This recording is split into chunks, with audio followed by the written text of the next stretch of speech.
brought to you by Nova शुद्ध घी। जब जब खाए दिल खुश हो जाए, सदियों का नोवा शुद्ध देसी घी, सपना स्वस्थ भारत का। I love घी घी घी घी घी।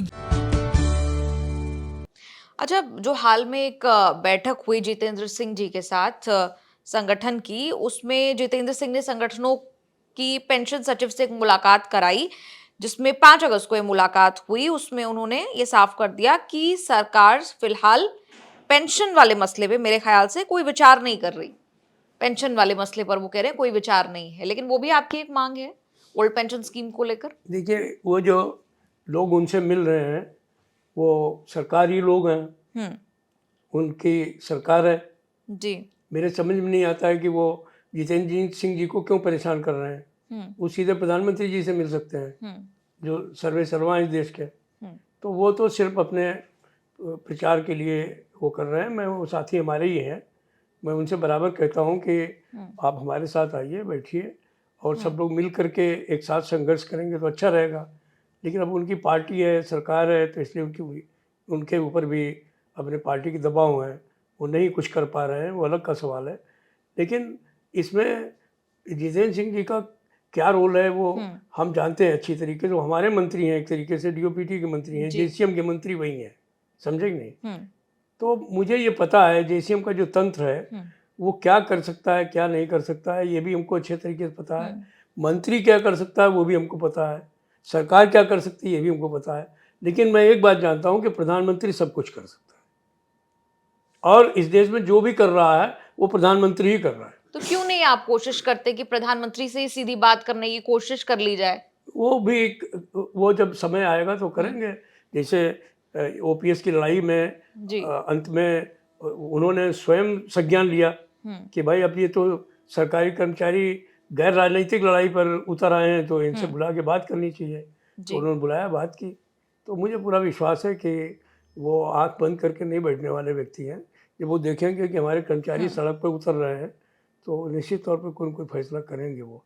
जहाँ तक पेंशन का सवाल है, मैं एक बात आपको साफ कह देता हूँ कि सरकार ने पूरे तौर पे, और ये सरकार नहीं, जो दूसरे सरकार भी आ जाए कोई, तो वो भी पुरानी पेंशन बहाल करने वाली नहीं है। ये जो लोग हैं ये एक तरीके से भ्रमजाल फैला रहे हैं। हम एक बात दावे के साथ कह रहे हैं जेसीएम स्टाफ साइड का सेक्रेटरी होने के नाते कि हम जो भी इसके अंदर कमियां हैं वो किसी न किसी स्टेज पर हम सब खत्म करा करके मानेंगे। जैसे 25 साल को 20 साल कराना है, ये काम हम लोग करा लेंगे, कोई प्रॉब्लम नहीं है। पहले जब पेंशन आई थी शुरू में तो उस समय 33.5 साल क्वालिफाइंग सर्विस होती थी, करते करते 20 साल हो गई थी ना। 30% पेंशन मिलती थी पहले, वो बढ़ करके 50% हो गई थी। तो इसमें जो भी ओपीएस के फीचर्स हैं वो जुड़ सकते हैं, और उनके जुड़वाने के लिए हम लोग बराबर कोशिश कर रहे हैं। तो पेंशन सेक्रेटरी जो कह रहे हैं या सरकार जो कह रही है, मैं उस बात को बहुत अच्छे तरीके से समझ रहा हूँ। लेकिन कुछ लोगों को वोट का, जिसे सरकार वोट के नाम पर डरती है, वैसे ही कुछ नेता भी वोट के नाम पर डरते हैं, तो वो सही बात बोलना नहीं चाहते, और मेरे से झूठ बोलना नहीं चाहता, इसलिए मैं नुकसान भी उठा लेता हूँ। लेकिन मैं गाली खाना मुझे पसंद है, लेकिन झूठ बोलना मुझे पसंद नहीं है। ये अपने कर्मचारी हैं, आप इनसे झूठ बोल करके उनको कब तक बरगला करके रखेंगे। आफ्टर ऑल ये कोई पॉलिटिकल कैपिटल थोड़ी ना है आपकी, ये आपके अपने लोग हैं, तो इनको बेवकूफ़ बनाना अच्छी बात नहीं है। तो मैं थोड़ा सा राजनीतिक बात इस मामले में नहीं जोड़ना चाहता। मैं ये बात जानता हूँ कि जेसीएम स्टाफ साइड की ड्यूटी है कि वो इसमें जो भी कमियां हैं उसको दूर करें। अभी जो वीआरएस के लोग हैं, हम लोग उनके बारे में कैबिनेट सेक्रेटरी से बात कर रहे हैं कि भाई 20 साल के बाद में, या जब भी क्वालिफाइंग सर्विस उनकी हो जाती है, तो आप 60 साल तक उसको इंतजार थोड़ी नहीं कराएंगे पैसे देने के लिए। अभी मैंने उनसे पूछा कि अगर मान लीजिए कोई मर जाए तो वो पैसा भी 60 साल तक आप अपने पास रखेंगे। तो खुद कहने लगे कि हाँ, ये बात तो तुम्हारी ठीक है। अगर कोई आदमी मान लीजिए मर, भगवान न करे ना मरे, हम मरने की कामना नहीं करते हैं, लेकिन मैंने कहा मान लीजिए कोई मर जाता है तो क्या करेंगे, आप उसका 60 साल पैसा रख के रहेंगे। तो ये सब चीज़ें जो हैं वो निगोशिएशन के जरिए धीरे धीरे ठीक हो जाएंगी। लेकिन जो होने वाला है मैं वही बात करता हूँ, जो नहीं होने वाला है तो वो चांद तारे दिलवाने का काम मेरे पास नहीं है। अच्छा, पेंशन को लेकर काफी बात हो रही है, यूपीएस क्यों फेल हो रहा है? सिर्फ 35,000 लोगों ने ही एनपीएस से यूपीएस में स्विच किया। नहीं, अभी तो खैर संख्या इससे काफ़ी आगे चली गई है। ये फिगर जो आप बता रही हैं ये बहुत पुरानी है, पिछले 2 महीने पहले की। तो लेकिन कितना बढ़ गया होगा ये figure? अभी मैं एग्जैक्टली नहीं बता पाऊंगा, लेकिन मैं अभी बाहर था एक आध हफ्ते से जिनेवा में आईएलओ के कॉन्फ्रेंस में, लेकिन मैं आज इसका पता कर लूँगा कि एग्जैक्टली कितना नंबर आया है, मालूम हो जाएगा। लेकिन इसकी जो सबसे बड़े फेल्योर की बात थी वो ये थी कि ये जो ख़ास तौर पर जो हमारा अधिकारी वर्ग है वो इस पेंशन योजना का इसलिए विरोध कर रहा है कि उनको जो है वो तमाम बैंकिंग ऑर्गेनाइजेशंस और तमाम जो ये कहना चाहिए सीए टाइप के जो लोग हैं वो ये समझा रहे हैं कि एनपीएस में रहने में ज़्यादा फ़ायदा है। जब आप रिटायर होंगे तो आपको जो है 10-15-20 करोड़ रुपए मिल जाएंगे और आप लोग जो है उसको इन्वेस्ट करके और फिर आप राजा बने रहेंगे। लेकिन वो बिल्कुल झूठ बोल रहे हैं। वो झूठ तो मैं नहीं कहूँगा, ये शब्द मैं वापस ले लेता हूँ, वो दिग्भ्रमित हैं वो लोग। हमारे सामने एग्जाम्पल्स हैं, क्योंकि 2000 जो है वो 4 में ये पेंशन योजना आई और 2024 तक बहुत सारे लोग रिटायर हो गए। जो 2024 तक रिटायर हुए हैं उनको किसी को 1500 रुपये पेंशन मिल रही है, किसी को 800 रुपये पेंशन मिल रही है। हमारे लोगों को पायलट्स रिटायर हो रहे हैं जिनको 30% जोड़ करके पेंशन मिलती है, तो उन लोगों को 2600 रुपये पेंशन मिल रही है। तो किसी भी व्यक्ति को 2500 1500 इनसे ज़्यादा पेंशन मिल नहीं रही थी। पेंशन के नाम पर जो फर्जी पेंशन की बात की जा रही है एनपीएस के जरिए। तो सवाल इस बात का है कि अगर इतने सालों में 20 साल में ये करोड़ नहीं बन पाए, उस समय भी यही कहा गया था। जिस समय पेंशन योजना आई थी उस समय अग्रलेख छपे थे, लोग खूब संपादकीय लिखते थे कि साहब रिफॉर्म हो गया है, पेंशन में देश का बहुत भला हो जाएगा और जो है वो लोग जो है वो माला माल हो जाएंगे, सरकारी कर्मचारी रिटायर होते हैं। हम तो देखते हैं कि लोग उसके बाद में भीख मांग रहे हैं, अपने बच्चों पर आश्रित हो गए, उनके साथ दुर्व्यवहार हो रहा है, उनके परिवारों में सारी इज्जत ख़त्म कर दी इस नई पेंशन स्कीम ने। तो सवाल इस बात का है कि इस बात को लेकर के बड़ा दुष्प्रचार किया इन लोगों ने, ख़ास तौर पर ये जो बैंकिंग ऑर्गेनाइजेशन है, फाइनेंशियल इंस्टीट्यूशंस हैं, तो इन लोगों ने ये बहुत दुष्प्रचार किया।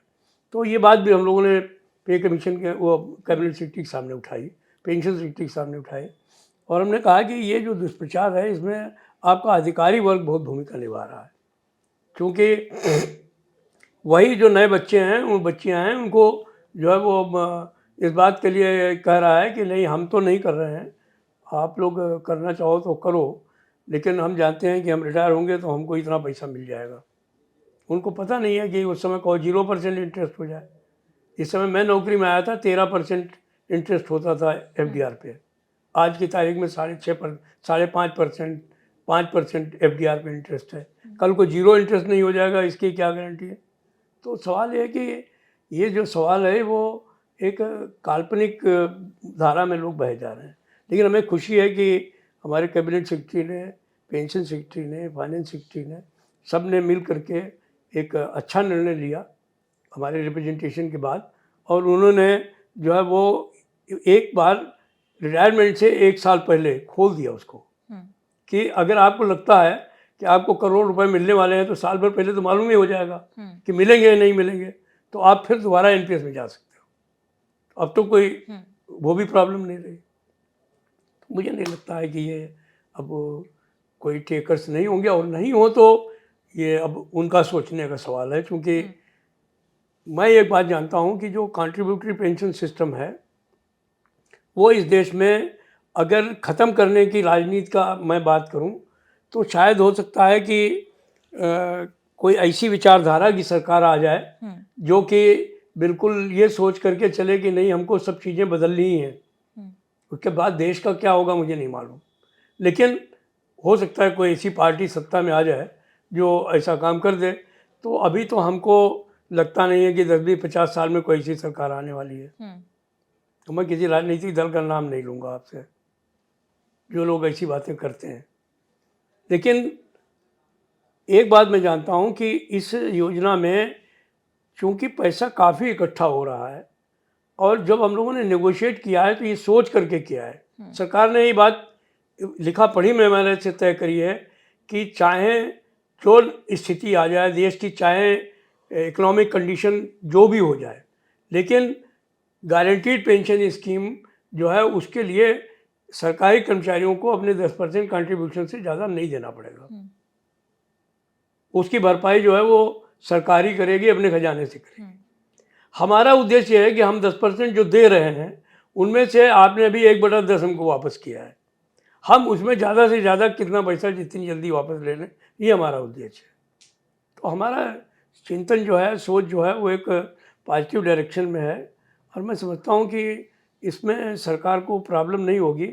उनको भी लगे, उनके पास भी इतना पैसा वैसा है और फंड में भी इतना पैसा है कि वो पैसा जो है वो जो कर्मचारियों का है वो धीरे धीरे उनको वापस किया जा सकता है। तो जो उनकी चिंताएं हैं वो धीरे धीरे दूर हो जाएंगी।